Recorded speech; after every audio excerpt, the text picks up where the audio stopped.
আসসালামু আলাইকুম ভাই বোনেরা, কেমন আছেন? আমরা সবাই ভালো আছি, কিন্তু আমার স্বামী ভালো নাই। তার চোখে কি জানি হয়েছে, সে কিছুই চোখে দেখতে পায় না। আপনারা একটু দেখবেন ভিডিওটা শেষ পর্যন্ত, তার চোখে কি হয়েছে। চোখের কারণে সে নাকি কিছু দেখতে পায় না। এই যে আমি সকাল থেকে উঠে চাল ধুয়ে দিলাম, থালা বাসন ধুবো, পানি গরম করে রাইস কুকারে দিয়ে দিচ্ছি। এখানে আমার আম্মু একটু সাহায্য করছে, পানি দিয়ে দিল রাইস কুকারের মধ্যে। যে ভাত বসিয়ে দিচ্ছি, এখন বলে পাউডার নিয়ে নিচ্ছি, থালা বাসন মাজবো। থালা বাসন দেখে তো আমার মাথা ঘুরতেছে, কিন্তু আমার ধলা বেটার নাকি চোখেই পড়ে না। এই যে আমার কাজগুলো দেখে না পুরা। আমার ধলা বেটার চোখে কি হয়েছে জানি না। ধলা বেটা শুধু বলে আমি নাকি খাই আর ঘুমাই, খাই আর ঘুমাই। এই যে দেখেন, আমার থালা বাসন দেখে আমার মাথা ঘুরতেছে, আর থালা বাসনগুলো মাজতেছি, আর ধলা বেটাকে মনে মনে গাল দিচ্ছি, এই দেখ আজকে তোর জন্য প্রমাণ রেখে দিলাম। সাক্ষী হচ্ছে আমার ফেসবুক মামা। আমি যে কি কাজ করি সারাদিন, সেই কাজগুলো আমি রেকর্ড করে রাখলাম। আমার সাক্ষী ফেসবুক মামা, বিচারক হচ্ছে আমার সদস্যরা, ফেসবুকের আত্মীয় স্বজনেরা, ভাই বোনেরা।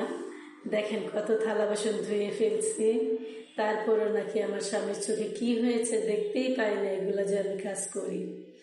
সেই সময় সারাদিন বলবে যে আমি খাই আর ঘুমাই, আমার কোনো কাজ নাই। সব কাজ নাকি আমার মা করে, সবাই করে, আমি কিছুই করি না। ওই যে ভাত হয়ে গেছে, আম্মু ভাতটা ঠিকে দিয়ে দিল। আমাদের ঘরে যেমন নাস্তা করার পর থালা বাসন হয়, খাওয়া দাওয়ার পর থালা বাসন হয়, এর অর্ধেক থালা বাসন করে আমার মেয়ে আর আমার হাজব্যান্ড। বলবে যে এই প্লেটটায় খায়, যে আমি খাই একটা প্লেটে, আমার তো আর কিছু নাই। এই প্লেটগুলোতে কে খায় আমি জানি না, এই প্লেটগুলোতে কে খায়। এত এত থালা বাসন হয়।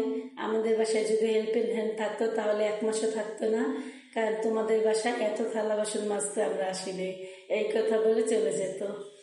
কিন্তু কি করব, নিজেদের কাজ নিজেদের করতে হয়। মাঝে মাঝে আমি না করলে আমার আম্মু করে সব। কিন্তু আমার ধলা বেটার কথা, আমি নাকি কখনোই কোনো কাজ করি না। তাই আজকে ফেসবুক মামাকে সাক্ষী রেখে দিলাম, আমি কাজ করি না না করি এটা দেখাবো সবাইকে। বিচারক বানালাম। দেখেন আমার ধলা বেটার চোখে কি হয়েছে, আপনারা একটু পরীক্ষা নিরীক্ষা করে দেখবেন। এই যে কত থালা বাসন, কত বড় একটা রান্নাঘর পরিষ্কার করে ফেললাম। এখন আমি চলে আসলাম রান্না করতে। রান্না করব আজকে সামান্য, ভালো কিছু না, মাছ। মাশাল্লাহ, মশলাটাকে যেভাবে ঘুরতেছি, আমার ধলা বেটার চোখটা যদি আমি এভাবে ঘুরতে পারতাম তাহলে মনে হয় চোখটা ভালো হয়ে যেত। এই যে পটল আলু দিয়ে মাছ রান্না করব।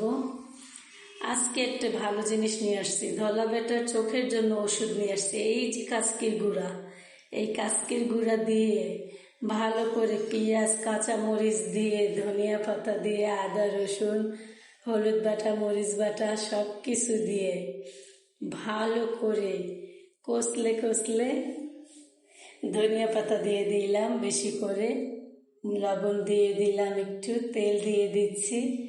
এইবার দিব কষলানোটা মনে হচ্ছে আমার ধলা বেটার চোখটাকে আমি ভালো মতো কষলাচ্ছি। কষলে কষলে চোখের সব ধুলোকণা বের করে দিচ্ছি। এই যে টমেটো দিয়ে আমার হাত ধোয়া পানি খেয়ে যদি আমার ধলা বেটার চোখটা যদি ভালো হয়। আল্লাহ হাফেজ।